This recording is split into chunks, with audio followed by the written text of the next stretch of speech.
This is Ross Stripling, and you're listening to Jim on Base. Jim on Base show here. We're live in Scottsdale, Arizona for spring training. We're here with Ross Stripling. Ross, how are you? Good, man. How you doing? Doing good. I did have a question, though, because you go by Ross, but isn't your first name actually like Thomas? Yeah. Or so how did that all happen? My parents did that to me. My mom's maiden name is Thomas, and I think when I was born, they liked both names. They went with Thomas Ross, and then I think as I, in the first couple weeks, months of my life, realized I'm a Ross, and that's how it stuck. That's kind of funny because I'm Ryan, but I go by Jim on Base, so it's kind of similar. Yeah. And you said you just had a baby, right? And you got a couple kids, or? Yeah, we have a 2-year-old named Jackson, and we have a newborn named Brody that today is like just over 2 weeks old. It's crazy. So he's fresh. Is he fresh? Yeah. Is he sleeping through the night then, or how's that working for you? He's doing okay. I just went home for the off day yesterday. I still got to spend 2 nights at home, which was fun. 2 very lack of sleep nights, but he's doing good. He gets about a 4 or 5 hour window every night. That's a little bit of rest, but for the most part, he's every 3 hours. Which is the first couple weeks of life, obviously, and then hopefully get him sleeping better as we move on here. Do you live in Arizona with them normally in the off season, or? No, we live home in Houston. So I flew home from here, Arizona, to Houston and spent 2 nights there. That's where we, spend our off season. Because I think I saw you were born somewhere else, and then you went to Texas. So it sounds like you consider yourself a Texas guy then. Yeah, right? all the way through. I'm the only stripling to be born outside of Texas. I was born in Pennsylvania. Okay. My dad took a job up there. I think I lived there for the first year or 2 of my life at most, and then back to Texas. So definitely consider myself Texan like through and through. Okay. Yeah. And you went to Texas A&M, right? Yeah. And it sounds like are you a stock guy, or you do some day trading, or? Yeah. So the way that worked is I got a finance degree from Texas A&M.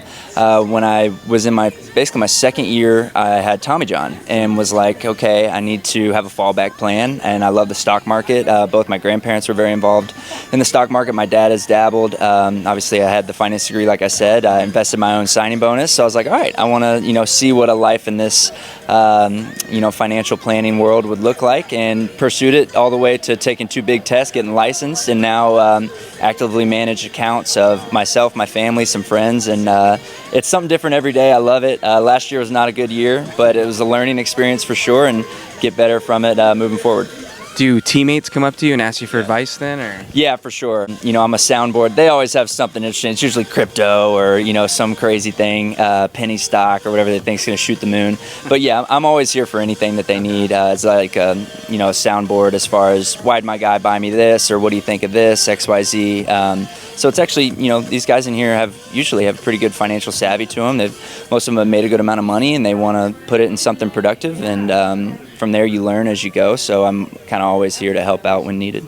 Well, I did learn that you broke your leg when you were young too, and you were like a position player, right? Yeah. And that kind of made you become a pitcher. So I was curious, how did you break it? Like, what happened? Yeah, it was a freak accident. I had a big old growth spurt my senior year of high school where I grew, 5-6 inches. And the surgeon that did my surgery said it was a freak accident where my growth plate was like kind of on edge because I was finishing that growth spurt. And when I went to jump, me and my buddy were just trying to dunk, like classic kids, like trying to slam dunk.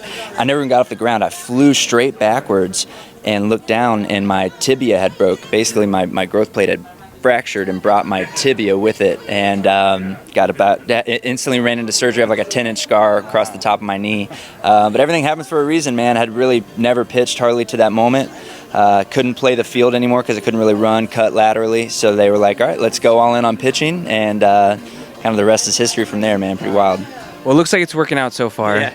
And another thing that I thought was interesting, that you're on the Giants now, and you made your MLB debut against the Giants, right? Yeah. You pitched like 7 solid innings. So did that go through your mind at all, showing up here at camp? Or? Yeah, of course. And everyone, a lot of people are still here. Some players, but like a lot of staff are still here from that team saying like, man, I remember where I was. Media people saying, I remember where I was watching that game. That was crazy because I went 7 1/3 no hit in my debut and got pulled.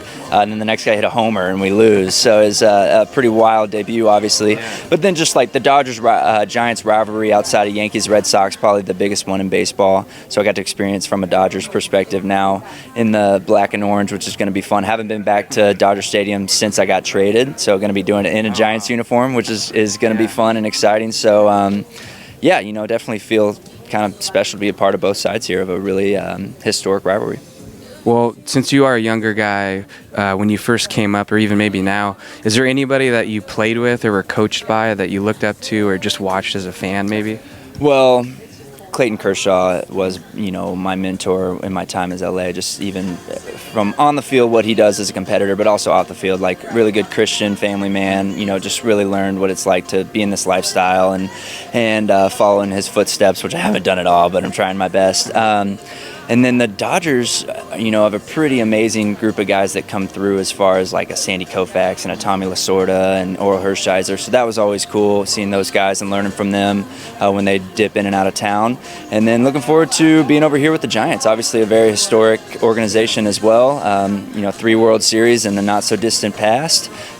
So a team that expects to compete for playoffs and go make a run at a ring. So I've only ever missed the playoffs once, and it was by 1 game. And I expect that trend to continue here this year, so excited for this season coming up. Well, good luck, Charm. And one last thing, you mentioned being a Christian. So when you go to church, do you sing or do you kind of lip sync? Because you don't want to get caught in the offbeat, right? Belting it out. Right. Yeah. I sing. I sing, definitely. As you get to know me over the next year, I sing a lot, and it's just kind of part of my personality. I wouldn't say I sing loud enough for the rows in the front to hear me, but definitely, put my voice out there and enjoy the moment. Well, Ross, thanks for talking. It's good to have you on the show, and we look forward to seeing you the rest of the year. Yeah, thank you, man. Awesome. Appreciate it.